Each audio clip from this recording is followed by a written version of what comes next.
Ito yung drone na nabili ko sa TikTok shop.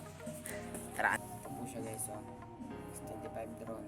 Tingnan natin kung worth it na siya. Tingnan natin. Wow! Ganda ng gaya niya guys. Buksan natin. Ulitin niyo. Tangina, maganda. Guys, may ano siya dito guys. Oh. May meron siyang mga manual. Operating guide. Yan guys. Oh. Yan.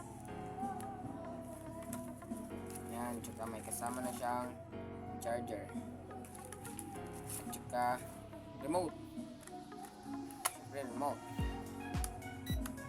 Guys, wala na siya guys. At tsaka yung drone.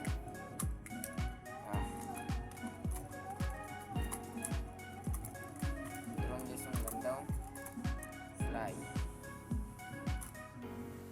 Pakita sa video, may kasama pala siyang battery. Isa lang yung na-order ko.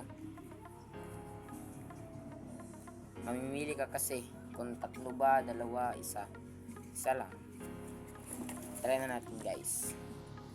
Pasok na to dito eh. Yan natin drone. Try natin paliparin dito sa aming bahay. Yan guys, paano? Long press daw mga 2 seconds. Oh, yun na. At yung remote. Paano tong remote? 3 seconds. Ayan. Para mag-connect silang dalawa guys, dapat taas nyo to. Taas. Pag tumunog na, baba nyo naman. Yan. Pansin nyo. Ganyan nyo. Isa. On.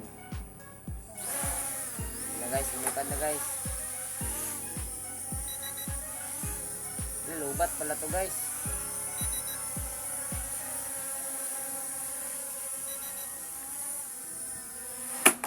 Tangina, lubat pala.